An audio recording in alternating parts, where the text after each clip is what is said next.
حسین اور پرکشش ہونا چاہیے۔ ایسی ویسی لڑکی دکھا کر میرا وقت خراب نہ کریں۔ عاطف بولا، آپ لوگ تو بدصورت لڑکی کی تعریف میں بھی زمین آسمان ایک کر دیتے ہیں۔ لڑکی کیسی ہے، کہاں ہے، اس کا فیصلہ آپ ہی کریں گے۔ لڑکی نہ پسند آئی تو میں آپ کو جرمانہ ادا کرنے کو تیار ہوں۔ آپ شام 7 بجے دفتر پہنچیں تو آپ کے ساتھ لے کر چلوں گا۔ عاطف ٹھیک شام 7 بجے یوسف کے دفتر پہنچا تو وہ عاطف کا ہی انتظار کر رہا تھا۔ وہ عاطف کو اس کے اسکوٹر پر ہی گلشن اقبال کی طرف لے کر چل پڑا۔ راستے میں عاطف نے یوسف سے پوچھا، تم نے لڑکی کو دفتر بلا لیا ہوتا، میں اسے وہیں دیکھ لیتا اور مل لیتا۔ تم لوگ معلوم نہیں کیوں ان لڑکیوں کو خزانوں کی طرح چھپا کر رکھتے ہو۔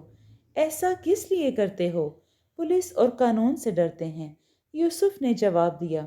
اخبار میں خبریں نہیں پڑھتے ہو کہ آئے دن ایسے لوگوں کو گرفتار کیا جا رہا ہے جو ان لڑکیوں کو گرفتار کرتے پھرتے ہیں۔ گلشن اقبال کے ایک بنگلے کے آراستہ پیراستہ ڈرائنگ روم میں ایک بے حد صحت مند اور گول مٹول سی عورت نے بڑے تپاک اور اخلاق سے مسکراتے ہوئے اس کا استقبال کیا۔ رسمی انداز سے خیر خیریت دریافت کی۔ پہلے تو اس کو ٹھنڈے مشروب سے خاطر تواضع کیا، پھر وہ عورت اس لڑکی کو لینے کے لیے اندر چلی گئی۔ عاطف اس لڑکی کے انتظار میں بیٹھا تصور میں اس نادیدہ لڑکی کا سراپا کھینچ رہا تھا۔ اس نے 2 بنگالی لڑکیوں کو دیکھا جو میلی کچیلی ساڑیوں میں ملبوس ہوتی تھیں۔ جو لوگ ان لڑکیوں کو لاتے اور ان کا سودا کرتے تھے وہ ان لڑکیوں کے ساتھ جانوروں کا سا سلوک کرتے، نہ اچھا کھلاتے اور نہ پہناتے تھے، اس لیے کہ وہ زیادہ سے زیادہ پیسے کمانے کے چکر میں ہوتے تھے۔ اب جو لڑکی آنے والی تھی ظاہر تھا کہ اس کے ساتھ بھی ایسا ہی سلوک ہو رہا ہوگا۔ یہ کوئی بدن بیچنے والی لڑکیاں نہیں ہوتی تھیں جنہیں دلہنوں کی طرح سنوار کے پیش کیا جائے۔ ان لڑکیوں کو تو بغیر کسی سنگار کے شادی کے لیے پسند کر لیا جاتا تھا۔ کوئی 10 منٹ کے بعد دہلیز کا پردہ لہرایا تو وہی عورت پہلے داخل ہوئی جو لڑکی کو اندر لینے گئی تھی۔ اس کے پیچھے وہ لڑکی تھی۔ جب وہ لڑکی اس کی نظروں کے سامنے آئی تو عاطف کو ایسا لگا کہ اس کی نظروں کے سامنے کوندھا لپکا ہو۔ یوسف نے اس لڑکی کی غلط تعریف نہیں کی تھی، وہ واقعی بلا کی حسین اور پرکشش تھی۔ ریشمی ساڑی باندھے اور بلاؤز ہلکے اور نفیس میک اپ میں کسی اچھے گھر کی لڑکی معلوم ہو رہی تھی۔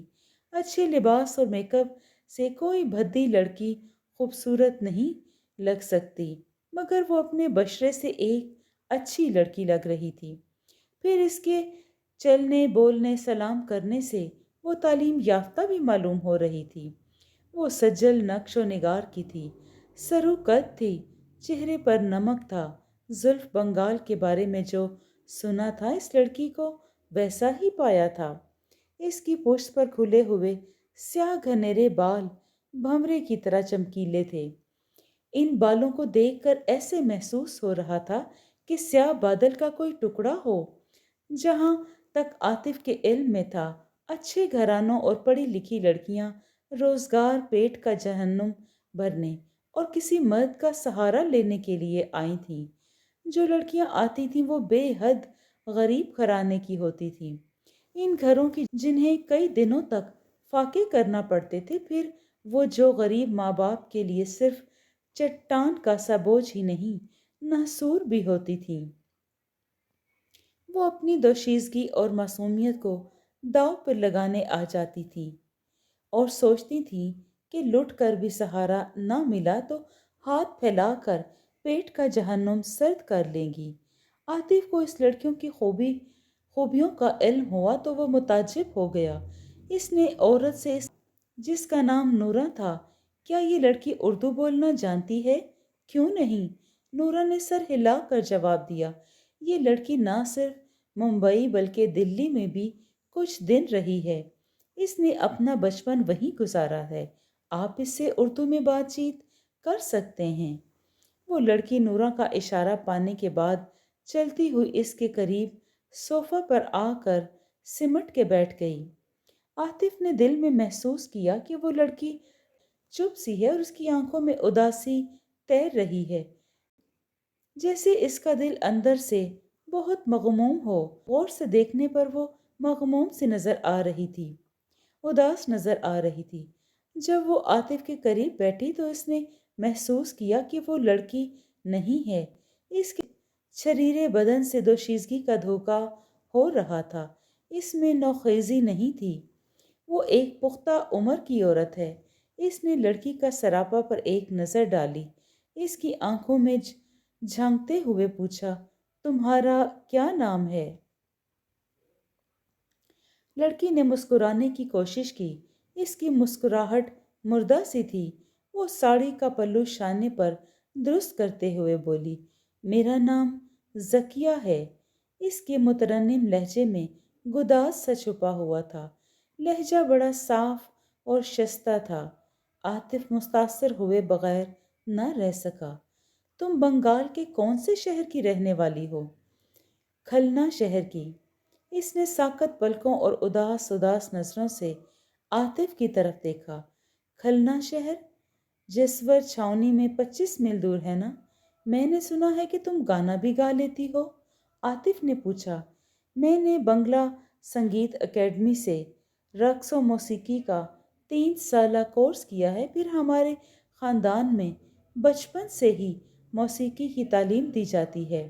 گو لب و لہجے سے بنگالی نہیں لگ رہی تھی، مگر وہ 2 ایک لفظ اس کے بنگالی ہونے کی چغلی کھا گئے تھے۔ وہ بڑی روانی سے اردو بول رہی تھی۔ عاطف ششدر سا ہو گیا۔